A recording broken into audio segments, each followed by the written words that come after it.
ప్రభు అపోస్తలుల బోధ యందు మీకు ఏది నేర్పించాడో అదే మాటలను ఒకసారి వల్లె వేయడం కోసం మీ ముందు నిలబడ్డాను అంతే. And this is my honest confession from the bottom of my heart. ఇది చెప్పటం కోసం ఏదో మీ ముందు చెప్పట్లేదు, నేను మనస్ఫూర్తిగా ఈ విషయం నమ్మి మీకు చెప్తున్నాను. ఏంటంటే, నేను ఈ మాట ఎక్కడికి వెళ్ళినా కానీ మొదట చెప్తాను ఏంటంటే, సార్వత్రిక క్రైస్తవ సంఘం నేర్పించిన మూల సూత్రాలను నాకు మీరు సంఘంగా ఏది నేర్పించారో దానిని ఒక లెక్కల మాస్టరు రెండెక్కం నేర్పిస్తే పిల్లవాడు నిలబడి రెండెక్కం ఎట్లా వల్ల వేస్తాడో, ఎట్లా అప్ప చెప్తాడో, that is what I will do. ఈరోజు ఉదయం అదే చేస్తాను. మొదటి కన్ఫెషన్ ఇది ఏంటంటే, మీకు తెలియని కొత్త విషయాలు బైబిల్లో 66 పుస్తకాల లేఖనముగా మనము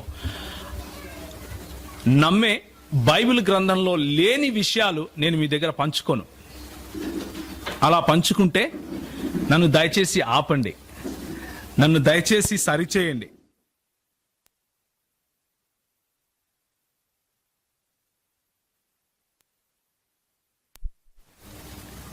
సార్వత్రిక క్రైస్తవ సంఘంలో మీరు నేను సమభాగస్థులమై ఉన్నాం. సార్వత్రిక క్రైస్తవ సంఘంలో యేసు క్రీస్తు శరీరంలో మీకు నాకు ప్రతి ఒక్కరికి, మనం ఇక్కడున్న ప్రతి ఒక్కరికి అంతే ప్రాముఖ్యత ఉంది. కనుక సార్వత్రిక క్రైస్తవ సంఘంలో మనకు చెప్పిన అపోస్తుల కార్యము 2:42 ప్రకారం అపోస్తుల బోధ యందును, సహవాసమందును, రొట్టె విరుచుట యందును, ప్రార్థన యందును, ఈ 4 పిల్లర్స్, ఈ 4 సంఘానికి కావలసిన ప్రాముఖ్యమైన బోధలు, వీటిలో కట్టుబడి మనం అందరము ఉన్నాం. కట్టుబడి ఉండే ముందుకు వెళ్ళాలి. అదే మీరు నాకు నేర్పించారు, అదే సంఘం నాకు నేర్పించింది. అవే మాటలు మనం ఈరోజు మళ్ళీ ఒకసారి చూసుకుంటాం. మొట్టమొదటిగా అపోస్తుల బోధ అనే విషయంలో మాత్రమే ఈరోజు మనం సమయం గడుపుతాం. ప్రభు చిత్తం అయితే మిగిలిన విషయాలు రాను మిగిలిన విషయాలు కొద్ది దినాల తరువాత ప్రభు చిత్తమై ఇంకెక్కడైనా మనం కలిస్తే మనం మాట్లాడుకుంటాం.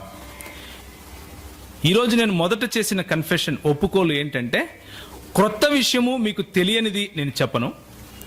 రెండవ కన్ఫెషన్ ఏంటంటే, నాకు మాత్రమే తెలుసు అన్న దృక్పథంతో నేను రావటం లేదు.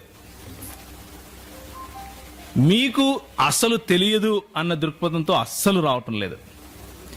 నేను నిజంగా నా మనస్ఫూర్తిగా ఈ మాట నేను చెప్తున్నాను. నేను నిజంగా ఎలాంటి దృక్పథంతో, ఎలాంటి యాటిట్యూడ్తో వస్తున్నాను అంటే, మనం కలిసి నేర్చుకుందాం, మనం కలిసి చదువుదాం అన్న దృక్పథంతో వస్తున్నాను. బెరీయులు ఏ విధంగా అయితే లేఖనాలను పరిశోధించారో అదే పద్ధతిలో ఈరోజు గనక మనం ఈ ఒక్కరోజు లేఖనాలను పరిశీలించగలిగితే తప్పకుండా అద్వితీయ సత్యదేవుని గురించిన సత్యము, సంపూర్ణ సత్యము అన్న చెప్పినట్లు మన టైనీ మైండ్స్లో మనం ఇరికించుకునే అవకాశం, లేకపోతే ఇరికించుకునే ప్రయత్నం మనం ఎంత చేసినా జరగదు. ఆయన అంతటికి ఆయన ప్రత్యక్షపరుస్తే తప్ప. సో ఈరోజు ఉదయం నేను ఎందుకు ఈ మాటలతో స్టార్ట్ చేస్తున్నాను, ఎందుకు ఈ మాటలతో మొదలు పెడుతున్నాను అంటే, మీలో ఉన్నటువంటి కొంతమంది ఎక్స్పీరియన్స్డ్ అన్న వాళ్ళతో పోల్చుకుంటే నాకు నిలబడటానికి ఇక్కడ భయంగా ఉంది. ఒకవేళ నేను తడబడితే, ఒకవేళ నేను కన్ఫ్యూజ్ అవుతానేమో, ఒకవేళ నేను సరైన సమాధానాలు అందరికీ చెప్పలేనేమో అన్న భయం నిజంగా నాలో ఉంది ఈరోజు. ఎందుకంటే కూర్చున్న వాళ్ళు మీరు చాలా విఘ్నులు, తెలిసిన వాళ్ళు, అనుభవం ఉన్నవాళ్ళు, థియలాజికల్ కాలేజెస్కు వెళ్ళి పాఠాలు చెప్తే నేర్చుకొని వచ్చి ఒకవేళ నా ముందు కూర్చుంటే నేను ఇంత భయపడుతూ వణుకుతో దేవుని వాక్యం తీయకపోవచ్చు. ఎందుకంటే అది ఒకరు నేర్పిస్తే వచ్చిన విద్య. కానీ ఇక్కడ ఉన్నటువంటి మీరు ఎక్స్పీరియన్స్డ్ పీపుల్ ఎవరైతే ఉన్నారో, మీరు ఒకరు నేర్పిస్తే నేర్చుకున్న వాళ్ళు కాదు. ప్రభు పాదాల దగ్గర కూర్చొని సంఘాలలో ప్రభువు మీకు ఇచ్చిన మాటను ఉన్నది ఉన్నట్లుగా ప్రజలకు చెప్పేవాళ్ళు, ఉన్నది ఉన్నట్లుగా ప్రభు మాటను ప్రభు ప్రజలకు పంచాలి అని ఆశపడేవాళ్ళు. మీ దగ్గర అణకువతోనూ భయముతోనూ వస్తున్నాను. దయచేసి నన్ను భరించండి అని ప్రాధేయపడుతున్నాను. రాబోయే ఒక 3 గంటలు లేకపోతే 4 గంటలు నన్ను భరించమని ప్రాధేయపడుతున్నాను. తలలు వంచుకుంటే ఒక 2 మాటలు ప్రభువును ప్రార్థిద్దాం. ఈ 3-4 గంటల్లో నేను ఏ రోజు ఎప్పుడైనా సరే లేఖనము అని వాడితే, స్క్రిప్చర్స్ అని వాడితే, దేవుని వాక్యము అన్న పదం వాడితే అది కేవలం 66 పుస్తకాలు ఉన్న బైబిలే అని దయచేసి మీరు గమనించండి. ఇంకెవరో రాసిన పుస్తకాలు, సేవకన్న రాసి చెప్పిన మాటలు, సేవకుడు చెప్పిన వాక్యం,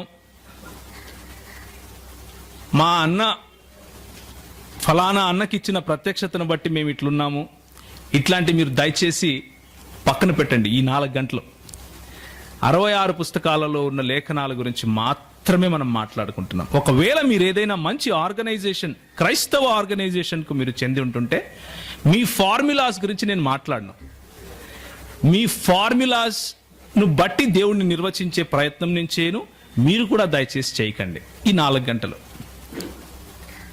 let us focus only on scriptures. దీన్ని మనం ఏమంటామంటే సోలా స్క్రిప్చురా అంటాం. లేఖనములు మాత్రమే,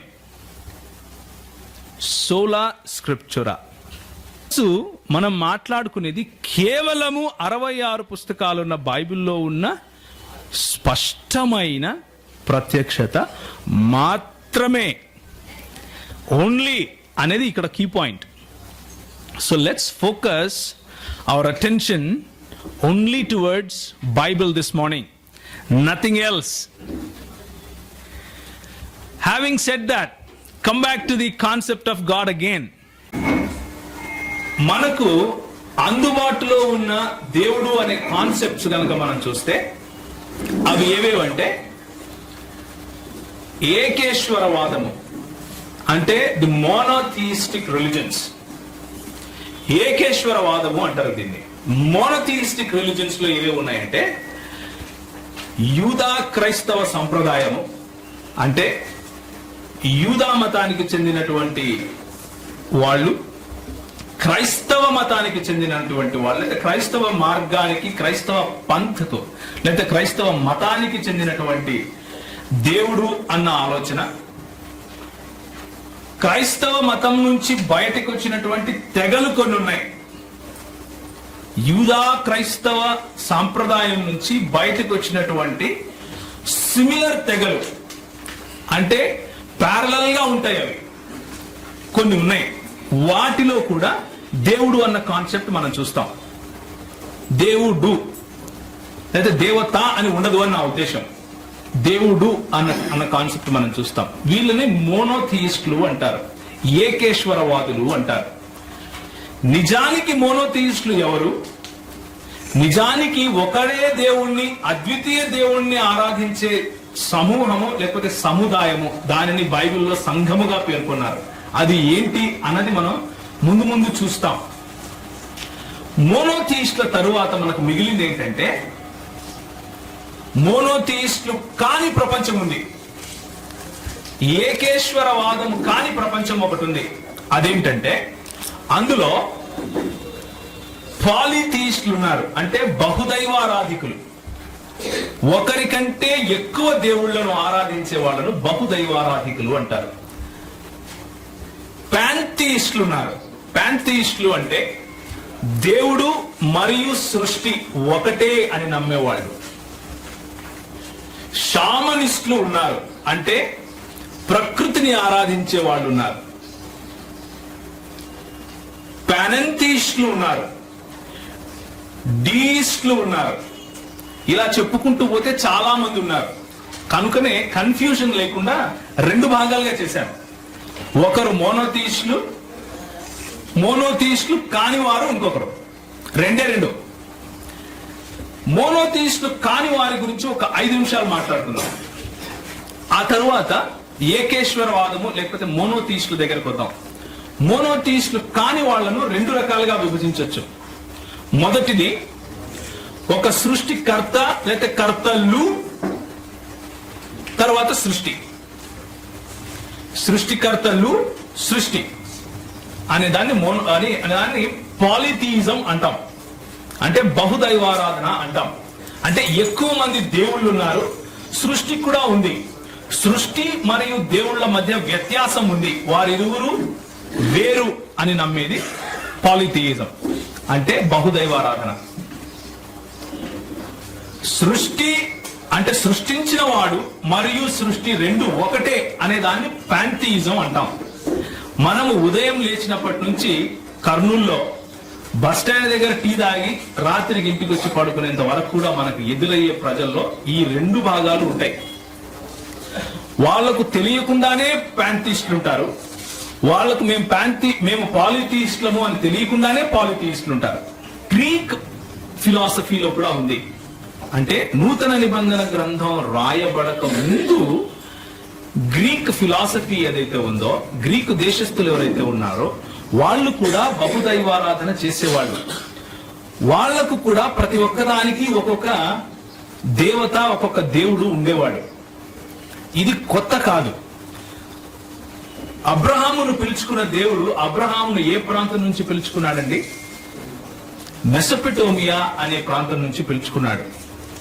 మెసొపొటేమియా అనే ప్రాంతము ఈ రోజు మనకున్నటువంటి భారతదేశానికి పైన లెఫ్ట్ హ్యాండ్ సైడ్ లో వరల్డ్ మ్యాప్ కనుక మీరు చూస్తే లెఫ్ట్ హ్యాండ్ సైడ్ లో ఇరాక్, ఇరాన్, సిరియా, కనాను ప్రాంతము అంటే ఇప్పుడున్న యెరూషలేము, ఆ తరువాత ఈశ్వరవాదులైనటువంటి యూదా క్రైస్తవ సముదాయం ఎలాంటి దేవుణ్ణి కొలుస్తున్నారు అన్న విషయం మనం చూస్తాం.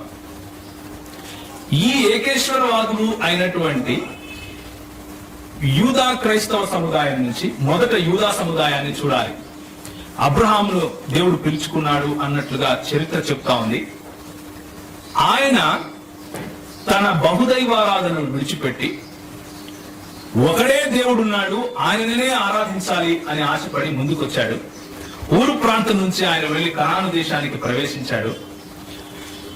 ప్రవేశించిన తరువాత ఆయనను, ఆయన కుమారులను అంటే అబ్రహాము దేవుడు, ఇస్సాకు దేవుడు, యాకోబు దేవుడు ఒకడే అన్నట్లుగా ఆ దేవుడు తన పరిచయాన్ని తన పిల్లల పేర్లు పెట్టి మరీ ఇచ్చుకున్నాడు. ఆ అబ్రహాము దేవుని గురించి ఈరోజు ఎక్కువ సమయం మనం గడుపుతాం. ఆ అబ్రహాము, ఇస్సాకు, యాకోబుల దేవుని గురించి మనం ఈరోజు ఎక్కువ సమయం గడుపుతాం. ఆ దేవుని దగ్గరికి రావడానికి ముందు నేను కొన్ని డూప్లికేట్స్ చెప్తాను. Let's talk about duplicates little bit. Okay, duplicates ఏంటంటే దేవుడు ఒకడే అని బైబిల్ చెప్తా ఉంది అనేసి ఈ 66 పుస్తకాలలో ఉన్నటువంటి వచనాలలో నుంచే కొన్ని వచనాలను మాత్రమే చెరీ పికింగ్ చేస్తారు. చెరీ పికింగ్ అంటే నీకు ఇష్టమైనదే తింటావు, నీకు ఇష్టం లేనిది అసలు భోజనమే కాదంటావు. దాన్ని చెరీ పికింగ్ అంటారు.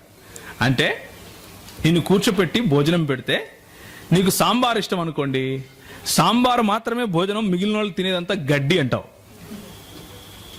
నీకు బిర్యానీ ఇష్టం అనుకోండి, బిర్యానీ పెట్టించుకుంటావు, మిగిలిన వాళ్ళందరూ ఎర్రోళ్ళే. ఇంకా దాన్ని చెరీ పికింగ్ అంటాం. అలా చేస్తూ కొన్ని తెగలు బయటికి వచ్చాయి.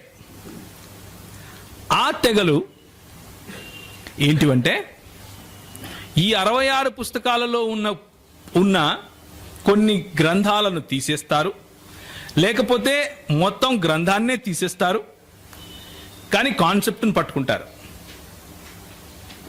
లేకపోతే కొన్ని వచనాలను మాత్రమే తీసేస్తారు. అలాంటి వాళ్ళలోనే డీయిజం అనేది ఒకటి ఉంది. అంటే దేవుడు ఉన్నాడు, సృష్టించాడు, కానీ సృష్టించేసి వదిలేశాడు, దాన్ని ఇంక పట్టించుకోడు. దేవునికి ఆ సృష్టికి సంబంధం లేదు. ఇది అమెరికా దేశంలో పుట్టింది. ఇంకొక వాదం ఉంది, అదేంటంటే ఫైనైట్ గాడిజం అంటే పరిమితులున్న దైవవాదం, పరిమిత దైవవాదము అంటారు దీన్ని. ఆ దేవునికి కొన్ని పరిమితులు ఉన్నాయి. బోర్ కొడతా ఉందా? తప్పదు, ఇది తెలుసుకోవాలి. సో అన్నిటికంటే పాపులర్, అన్నిటికంటే ముఖ్యమైన కొన్ని తెగలు ఉన్నాయి బయటకు వచ్చినటివి. అవేంటివి అంటే, నేను మీకు ఒక స్లైడ్ చూపిస్తాను, దాన్ని చూడండి. అందులో ఉన్న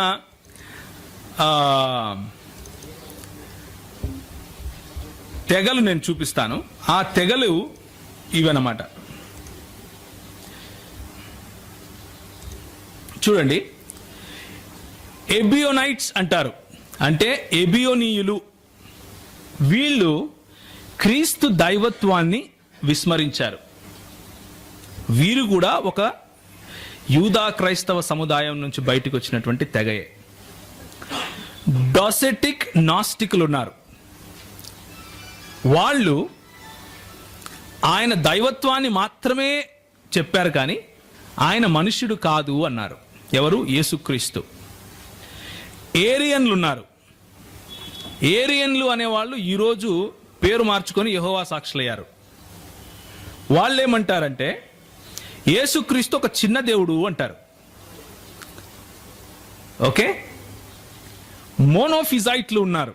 వాళ్ళు ఏమంటారంటే యేసుక్రీస్తు దేవుడే, కానీ ఆయనలో కొంచెము మానవత్వం అక్కడక్కడ ఉంది అంటారు. కొంచెం మానవత్వం అంటే పూర్తిగా లేఖనాలను ఉన్నట్లుగా తీసుకోము వీళ్ళెవరు కూడా. మరియమైట్లు అంటే మరియమ్మను మిగిలిన వాళ్ళను కూడా దేవుళ్ళుగా చేసుకునే వాళ్ళు మిగిలిన వాళ్ళు. సో ఇది మీరు రాసుకుంటాను అంటే మీరు రాసుకోండి, నేను ఆపను. ఎందుకంటే మీ చేత్తో రాసుకున్నటువంటి మీ చేత్తోనే మీరు రాసుకుంటే మీకు పనికి వస్తుంది. అయినప్పటికీ నేను మీకు ఈ స్లైడ్స్ మొత్తము ఈమెయిల్లో ఇస్తాను. మీకు ఒకవేళ ఈమెయిల్ అడ్రసెస్ ఉంటే నాకు ఇస్తే మొత్తం అంతా ఇస్తాను. సో మీరు focus on listening more, let's discuss. Okay, you can be free. నేను అంతా ఇస్తాను, ఉన్నది మొత్తం ఇచ్చేస్తాను. సో అక్కడ రాయబడంది నేను చెబితే అది మీరు మిస్ అవ్వకండి దయచేసి. సో లేఖనములలో దేవుని దగ్గరికి రావడానికి ముందు ఈ లేఖనములలోనే లేఖనాలను ఎత్తి చూపిస్తూనే దేవుళ్ళ గురించి చెప్పే వాళ్ళ గురించి ఈరోజు చూపించాను మీకు. వాళ్ళు ఎందుకు అలా మారారు అన్నది తెలుసుకోవాలి అంటే త్రిత్వ సిద్ధాంతం తెలుసుకోవాలి. ఇప్పుడు మీకు అర్థమైందా నేను ఎందుకు ఇంత సుత్తి కొట్టాను? ఇంత సుత్తి ఎందుకు చెప్పానంటే మీకు ఇదంతా లేఖనములలో ఉన్న దేవుడు త్రిత్వము అని అర్థం చేసుకోకపోతే వచ్చే పర్యవసానం అది. నువ్వు ఏరియన్ అన్నా అవుతావు, ఎబియోనైట్ అన్నా అవుతాడు, నాస్టిక్ అన్నా అవుతావు, లేకపోతే ఇంకొక ఆయన ఉన్నాడు బిషప్, ఆయన పేరు నెస్టోరియన్ అన్నా అవుతావు. ఆ నెస్టోరియస్ సంఘము బయటకు వచ్చిన తర్వాత సార్వత్రిక క్రైస్తవ సంఘం నుంచి ఈరోజు ఏమైపోయింది తెలుసా? ఇస్లాం అని పేరు పెట్టారు దానికి. మెజారిటీ దేశాలు టర్కీ దగ్గర నుంచి అరేబియా వరకు అన్ని నెస్టోరియన్ చర్చెసే ఉండేటివి.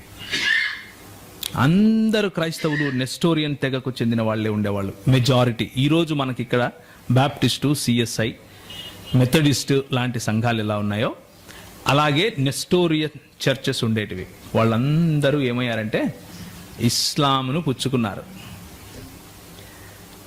So the importance of the concept of God, దేవుడు అన్న ఈ అంశానికి ఉన్న ప్రాముఖ్యతను గురించి మీకు చెప్తున్నాను. దేవుడు అన్న అంశానికి ఉన్న ప్రాముఖ్యత ఏంటంటే మన ప్రామాణిక క్రైస్తవ మూల విశ్వాసాలు కొన్ని ఉన్నాయి మనకి. ఈ మూల విశ్వాసాలు లేని వాడిని క్రైస్తవుడు అని మనం పిలవము. వాళ్ళను వాళ్ళు పిలుచుకోవచ్చు, కానీ మేము క్రైస్తవులమే అని సర్టిఫికెట్లు కూడా తెచ్చుకోవచ్చు, కానీ గవర్నమెంట్ వాళ్ళను సర్టిఫికెట్ ఇవ్వచ్చు, కానీ క్రైస్తవ సంఘము వాళ్ళను క్రైస్తవులుగా గుర్తించదు. ఎందుకు గుర్తించదు అంటే ఇవి కారణాలు. మనము ఒక దేవుణ్ణి నమ్ముతాం, అద్వితీయుడైన దేవుణ్ణి నమ్ముతాం. ఆయన తండ్రి కుమార పరిశుద్ధాత్మలుగా తన ఉనికిని చాటుకున్నాడు అని నమ్ముతాం.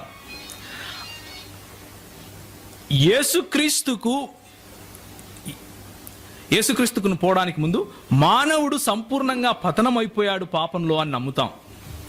ఆ పతనమైన మానవుడిని రక్షించటం కోసం దేవుడే కన్య గర్భాన పుట్టాడు అని నమ్ముతాం. ఆ క్రీస్తు పరిశుద్ధుడని, ఆయనలో ఏ పాపము లేదని, ఆయన దేవుడని నమ్ముతాం. ఎందుకు నమ్ముతాము? నేను చెప్తున్నాను కాబట్టి కాదు, లేఖనం చెప్తుంది కాబట్టి. అది ఎందుకు అన్నది మనం నెక్స్ట్ సెషన్స్లో చూసుకుంటాం. ముందు మీకు ఒక ఫౌండేషన్ ఇస్తున్నాను. వీళ్ళను క్రైస్తవులము అంటాం మనం. యేసుక్రీస్తు సంపూర్ణంగా దేవుడు అని నమ్మినంత మాత్రాన సరిపోదు. యేసుక్రీస్తు అంతే సంపూర్ణంగా మనుష్యుడు అని నమ్ముతాం. లేకపోతే మానవ పతనాన్ని అర్థం చేసుకునేవాడు కాడు. ఆయన మనుష్యుడు అవక తప్పదు. ఏ యోగ్యత లేని నిన్ను నన్ను దేవుడు ఎన్నుకున్నాడని, విశ్వాసం ద్వారా మనను రక్షించాడని, క్రీస్తు పాప పరిహారార్థ బలిగా తన దేహాన్ని పెట్టాడని, ప్రాణం పెట్టాడని, సశరీరుడై తిరిగి లేచాడని, సశరీరుడై ఆయన తిరిగి తండ్రి వద్దకు వెళ్ళాడని, అదేవిధంగా ఆయన ఇప్పుడు యాజకత్వం చేస్తున్నాడని, యాజకత్వం చేస్తూ నీకోసం నా కోసం మధ్యవర్తిత్వం చేస్తున్నాడు, ప్రార్థిస్తున్నాడు అని, ఆ ప్రార్థించే యేసు తీర్పు తీర్చటానికి తిరిగి రాబోతున్నాడని, తిరిగి రాబోయిన తరువాత లేఖనాలు పరిపూర్ణంగా సంపూర్ణమైపోతాయని, ఉన్నది ఉన్నట్లుగానే లేఖనాలు మనకు వివరిస్తున్నాయి. ఇది మన క్రైస్తవ విశ్వాసం. ఈ పునాదికి బయట ఉన్న వాళ్ళని మనము క్రైస్తవులు అని పిలవలేం. అన్నిటికంటే ముఖ్యంగా it all starts or it all boils down to one point. ఏంటంటే దేవుని ఏకత్వం, ఆ దేవుని ప్రత్యక్షత, ఆయన త్రిత్వం. దేవుని ఏకత్వము, ఆ దేవుని ప్రత్యక్షత అయిన త్రిత్వం. ఈ రెండు కాన్సెప్ట్స్లో ఏ ఒక్కదాన్ని విస్మరించినా కింద మిగిలిన 14 పాయింట్స్ కూడా యూ హ్యావ్ టు డినై. నువ్వు వాటిని విస్మరించక తప్పదు. మొదటి 2 పాయింట్స్లో ఏ ఒక్కదాన్ని విస్మరించినా మిగిలిన 14 పాయింట్స్లో దేన్ని నువ్వు పట్టుకోలేవు. అది ఎట్లా నేను చెప్తా తర్వాత. But this is the truth. అందుకు ఈ కాన్సెప్ట్ ముఖ్యం. కాబట్టి దేవుడు అన్న సత్యము, దేవుడు ఎందుకు తనను తాను అలా చెప్పుకున్నాడు అన్న సత్యం మనం తెలుసుకోవాలి. ద్వితీయోపదేశ కాండము 6వ అధ్యాయం 4వ వచనం. దయచేసి ఎవరైనా సరే తెలుగు భాషలో గట్టిగా చదవండి. అందరికీ వినపడే విధంగా చదవాలి. పెద్దలు ఉన్నారు, పాస్టర్ గారులు ఉన్నారు. దయచేసి మీరు వేరే వాళ్లకు చదవటానికి అవకాశం దయచేయండి. మిమ్మల్ని గౌరవించడానికి మాకు అవకాశం దయచేయండి. ఇశ్రాయేలు వినుము, మన దేవుడైన యెహోవా అద్వితీయుడగు యెహోవా. చాలన్నా. మన దేవుడైన యెహోవా అద్వితీయుడైన యెహోవా. ఇదే మాట నిర్గమకాండము 20వ అధ్యాయంలో మనం చూస్తాం. ఆ అద్వితీయుడు అన్న మాటకు వివరణ ఇస్తూ ఏమంటాడంటే, దేవుడు వేరొక దేవుడు నీకు ఉండకూడదు అంటాడు. అద్వితీయుడు అంటే వేరొకడు లేనివాడు, అలాంటి వాడు ఇంకొకడు ఉండడానికి వీలు లేదు అని చెప్పటం. There is no one like him. వేల్పులలో నీ వంటి వాడెవడు అని చెప్పాలి అంటే ఆయనకు సమానమైన, ఆయనకు సరిపోల్చుకునే, ఆయన వంటి, ఆయన లాంటి, ఇంకా ఎలాంటి అయినా చెప్పుకోండి మీరు, ఉండవు. ఇంక్లూడింగ్ ఆయన సృష్టి. Let me repeat it again. అద్వితీయుడు అన్న మాటకు అర్థం ఏంటంటే ఆయన వంటి, ఆయన లాంటి, ఆయన సంపూర్ణత ఏ విధంగా ఉందో ఆ పోలికలో. మీకు క్వశ్చన్ వచ్చి ఉంటుంది, మరి దేవుడు నన్ను ఆయన పోలికలో చేశాడు కదా. I'll give you the answer. అందుకనే ఆయన సంపూర్ణతను పోలినటువంటి పోలికలో ఏదీ లేదు, ఇంక్లూడింగ్ మ్యాన్ అండ్ క్రియేషన్. సృష్టి కానీ, మనిషి కానీ, జంతువు కానీ, చెట్టు కానీ, పుట్ట కానీ, ఎగిరేది కానీ, నీళ్లలో ఉండేది కానీ ఎక్కడా లేదు, ఏది లేదు. మొదటి ఆజ్ఞ ఏంటండి మనకు 10 ఆజ్ఞల్లో? నీకు దాని తర్వాత డిస్క్రిప్షన్ ఇస్తాడు ఎక్కడెక్కడ ఉండకూడదు అని. ఎక్కడెక్కడ ఉండకూడదు? ఆకాశంలో కానీ, భూమి మీద కానీ, నీళ్ల కింద కానీ, చచ్చిపోయినా గోరీలు కట్టుకున్నా ఉండడానికి వీలు లేదు. That is what it means to be a unique God, one of it's kind, one of his kind.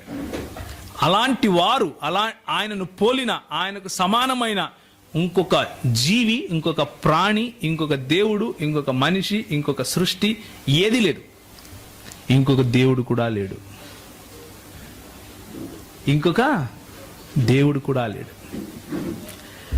1 కొరింథీ 8:4 ఇదే మాట నూతన నిబంధన గ్రంథంలో నుంచి కూడా మనం చూస్తాం. మనకు దేవుడు ఒకడే, వేరొక దేవుడు లేడు. ఈ ఒకడే అన్న మాటను మనం కొంచెం ఆలోచించాలి. హెబ్రీ భాషలో దీన్ని ఎలా పలుకుతారు అంటే, షమా ఇస్రాయిల్ యాహ్వే ఎలోహిను యాహ్వే యెహాద్ అని పలుకుతారు. ఇశ్రాయేలు వినుము, నీ దేవుడైన యెహోవా అద్వితీయుడగు యెహోవా అని పలుకుతారు. తెలుగు భాషలో ఎవరు దీన్ని తర్జుమా చేశారో తెలియదు, కానీ ఆయన కనిపిస్తే ఆయనకు ఇట్లా దండం పెట్టాలనుంది. ఎందుకు అంటే అక్కడ ఒకడే అని రాయకుండా అద్వితీయుడు అని రాశాడు. ఆయనకు మనస్ఫూర్తిగా కృతజ్ఞతలు చెప్పాలనుంది. ఎందుకు అంటే హెబ్రీ భాషలో వాడినటువంటి అక్కడ అద్వితీయుడు అన్న చోట వాడిన పదము ఎహాద్ అంటారు. ఎహాద్ అన్న పదానికి ఎందుకు ఒకడే అని వాడకూడదు నెక్స్ట్ సెషన్లో చూద్దాం. నెక్స్ట్ సెషన్లో మనం చూస్తాం ఎందుకు మనం ఎహాద్ అన్న పదానికి ఒక్కడే అని రాయకూడదు.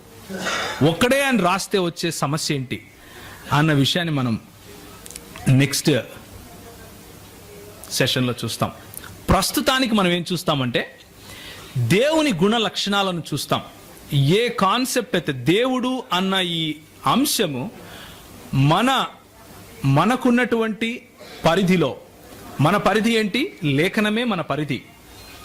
లేఖన పరిధిలో ఆయన తనను తాను ఏ విధంగా బయలుపరుచుకున్నాడు, ఏ విధంగా ప్రత్యక్షపరుచుకున్నాడు అన్న విషయాన్ని గమనించి చూద్దాం.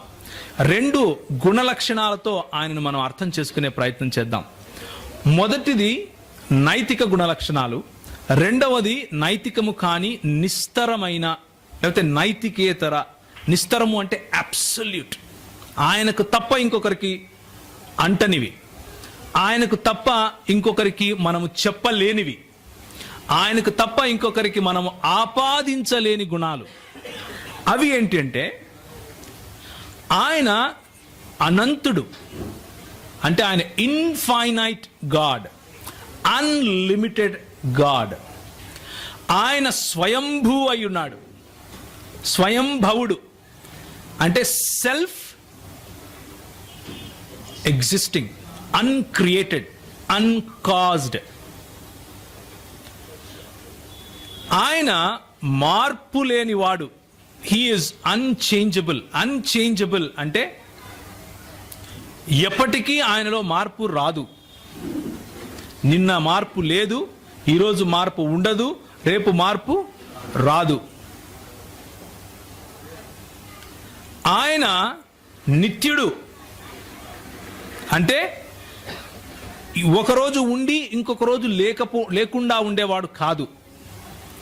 ఆయనకు ఒక మొదలు ఒక అంతము అనేది ఉండదు. ఆయన అన్నీ చేయగలవాడు, అంటే ఆయన సర్వ సామర్థ్యము గలవాడు, సర్వ సమర్థుడు, ఆయన సర్వజ్ఞుడు. సర్వజ్ఞుడు అంటే అన్ని తెలిసినవాడు. అదేవిధంగా ఆయన సర్వవ్యాపి అయిన దేవుడు, అంటే అన్ని చోట్ల ఒకే సమయంలో ఉండగల వాడు. ఈ 7 పాయింట్స్లో ఏ ఒక్క పాయింట్ అయినా సరే వేరే క్రియేషన్కి, అంటే సృష్టిలో దేనికైనా సరే ఆపాదించే ప్రయత్నం చేసి చూద్దాం, సాహసం చేద్దాం. ఆలోచించి చూడండి, ఎవరికి చెప్పొచ్చు? ఆలోచించి చూద్దాం, జస్ట్ ఒక 2 minutes. ఎవరికి చెప్పచ్చు? అనంతుడు అంటే ఏంటన్నా? What do you mean by infinite? అంతము లేనివాడు. ఓకే, అంతము లేనిది అనంతమా? అంటే ఉదాహరణకి ఈరోజు ఏదైనా ఒకటి మొదలైంది అనుకోండి, దానికి ఇంకా అంతం లేకుండా అయిపోయింది అనుకోండి, అది అనంతం అయిపోతుందా? అనంతుడు అంటే మొదలు కూడా ఉండకూడదు. So what I'm trying to say is, ఈ 7 పాయింట్లు కూడా ఒకదానితో ఒకటి ముడిపడి ఉన్నాయి. They are inseparable. వాటిని వేరు చేయలేరు. ఉదాహరణకి, మార్పు లేని వాడు అనంతుడు అయ్యి ఉండక తప్పదు. అర్థమవుతుందా? ఎందుకు చెప్పండి? అనంతుడు కాకుండా మార్పు లేనివాడు ఎందుకు ఉండలేడు?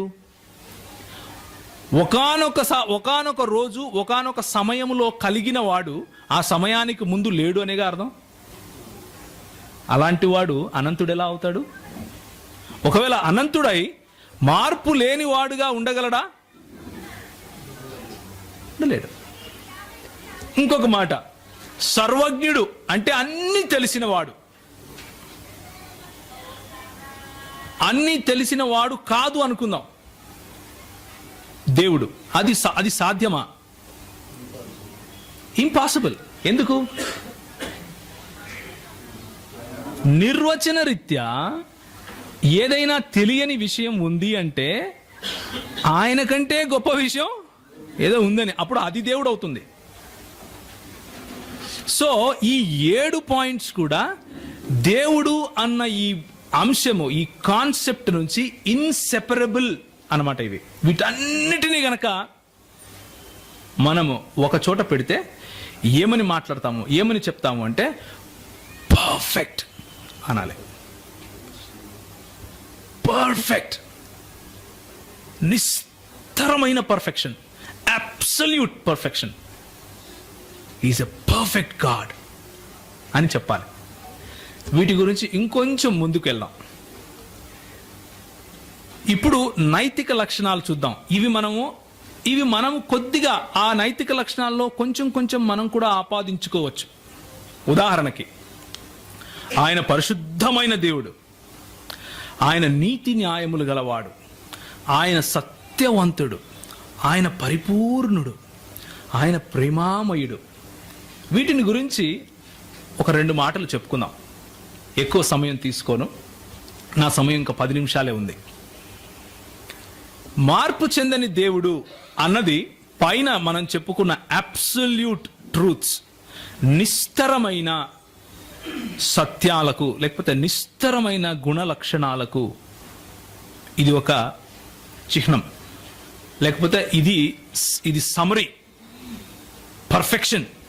సంఖ్యాకాండము 23వ అధ్యాయం 19వ వచనము, 1 సమూయేలు 15వ అధ్యాయం 29వ వచనం, కీర్తన 102 25 నుంచి 27, హెబ్రీ 6:18, తీతుకు రాసిన పత్రికకు 1వ అధ్యాయం 3వ వచనం, యాకోబు 1:17. కేవలం యాకోబు 1:17 చదివి ముందుకెళ్దాం. ఎవరైనా సరే ఒకరు యాకోబు 1:17 దయచేసి చదవండి. ఆయన యందు ఎవరిని తీశారా? శ్రేష్టమైన ప్రతి ఈవియు సంపూర్ణమైన ప్రతి వరమును చదవండి అన్న. జ్యోతిర్మయుడగు తండ్రి వద్ద నుండి వచ్చును. ఆయన యందు ఏ చంచలత్వమును గమనాగమనముల వలన కలుగు ఏ ఛాయ అయినను లేదు. దేర్ ఇస్ నో చంచలత్వము, ఆయనలో మార్పు రాదు, ఆయనలో గమనాగమనముల వలన కలిగే ఏ ఛాయ ఉండదు అని యాకోబు చాలా స్పష్టంగా హీ ఈజ్ సమరైజింగ్ ఇట్. పైన ఉన్న వచనాలన్నీ గనక చదివితే మనకు అర్థమయ్యే లాస్ట్ మాట యాకోబు 1:17. అదే మాట మలాకి 3:6 కూడా ఉంటుంది. నేను నీ దేవుడైన యెహోవానైన నేను మార్పు లేని వాడను, మార్పు నాలో ఉండదు, కనుకనే ఆయనను నిస్తరమైన సత్యంగా లేకపోతే అబ్సల్యూట్ ట్రూత్గా చూస్తున్నాం. ఈ మార్పు చెందని దేవుడు మనకు ఇచ్చే మాట ఏంటంటే, ఆయన మార్పు చెందని వాడు కాబట్టి నిన్ను ఒకరోజు రక్షించాను అని చెప్తే నువ్వు రక్షించబడ్డావు అంతే. మళ్ళా ఆయన మారడు, ఆయన మాట మార్చుకోడు. That is the confidence a Christian can have in his God.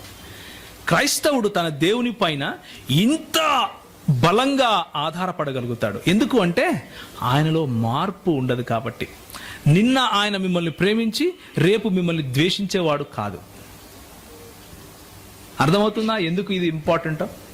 నిన్న ఆయనకు నీ కష్టాలు తెలుసు, ఈరోజు మర్చిపోడు. ఎందుకంటే ఆయనలో మార్పు లేదు, మార్పు రాదు. మనము ఒకవేళ ఇలా అనుకుంటూ ఉంటారు, గట్టిగా ప్రార్థన చేస్తే దేవుడు మారుతాడు రా అని. దేవుడు మారడు, మనల్ని మార్చేస్తాడు దేవుడు గట్టిగా ప్రార్థన చేస్తే. మనం ఎందుకు ప్రార్థన చేస్తాం? క్వశ్చన్ చేస్తూ ఉంటారు, మరి దేవుడు మార్పు లేని వాడైతే ప్రార్థన ఎందుకు చేస్తావా? నాకు పెళ్లి కావాలంటే దేవుడు అప్పుడు రియలైజ్ అవుతాడా, ఓ ఈయనకి పెళ్లి కావాలి కాబట్టి ఒక అమ్మాయిని బట్టి కాదు. నువ్వు ప్రార్థన చేసేటప్పుడు దేవుడు నిన్ను తయారు చేస్తాడు. He prepares you. ఆయన మార్పుకు లోనవుడు, నిన్ను మారుస్తాడు. అది ఆయనలో ఉన్న గొప్పతనం. అందుకనే నిరంతరము ప్రతి విషయంలోనూ ఆయన పైన ఆధారపడటానికి ఆయనలో ఉన్న నిస్తర గుణాలే కారణం.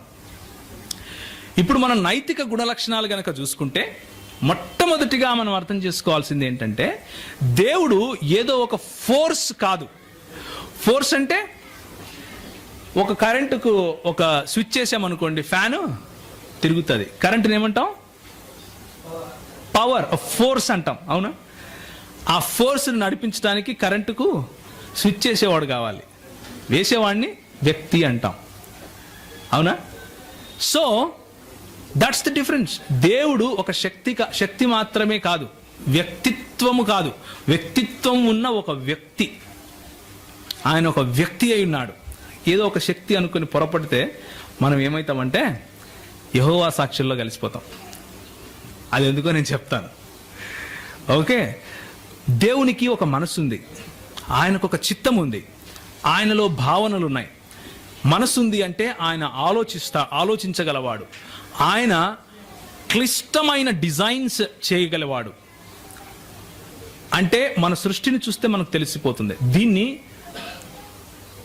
ఆంటలాజికల్ ఆర్గ్యుమెంట్ అంటారు.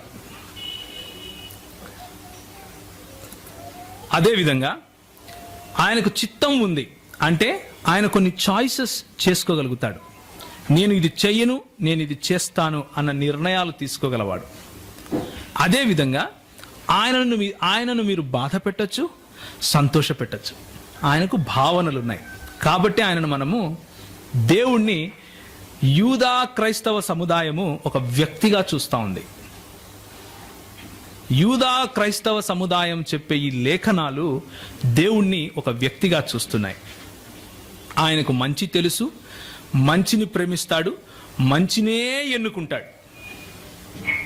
ఆయనకు మంచి తెలుసు, మంచిని ప్రేమిస్తాడు, మంచినే ఎన్నుకుంటాడు. ఇది ఎందుకు ఈ మాట నేను చెప్తున్నాను అంటే, ఆయన మంచినే ఎన్నుకొని తీరాలి. మంచిని కాని దానిని ఎన్నుకుంటే నిర్వచన రీత్యా ఆయన దేవుడు కాకుండా పోతాడు. Absolute true God absolute good అయి ఉండాలి. అబ్సల్యూట్ గుడ్ కాకపోతే మానవులకు కూడా అది తప్పు అని తెలుస్తూ ఉంటే ఆయన దేవుడు ఎలా అవుతాడు అన్న ప్రశ్న వస్తుంది. కాబట్టి దేవుడు నిర్వచన రీత్యా by his own definition he has to be all good, మంచివాడై ఉండాలి. ఓకే, కనుక దేవుడు సర్వ సృష్టికి, సృష్టిలో ఉన్న మాలిన్యానికి, ఆదాము చేసినటువంటి పాపానికి, వీటన్నిటికీ అతీతుడై ఉన్నాడు. ఆయన పరిశుద్ధుడై ఉన్నాడు. అది లేఖన సారాంశంలో మీరు నిర్గమాకాండం 15వ అధ్యాయం 11వ వచనంలో చూడొచ్చు. లేవీకాండము 11వ అధ్యాయం 45వ వచనంలో చూడొచ్చు. అదేవిధంగా యెషయా 5:16లో కూడా చూడొచ్చు. దేవుడు పరిశుద్ధమైన వాడు. దాన్ని బట్టి మనకు అర్థమయ్యేది ఏంటంటే ఆయన పరిశుద్ధుడు కాబట్టి సంఘములో ఉన్న మనల్ని పరిశుద్ధులుగా అవ్వమంటున్నాడు.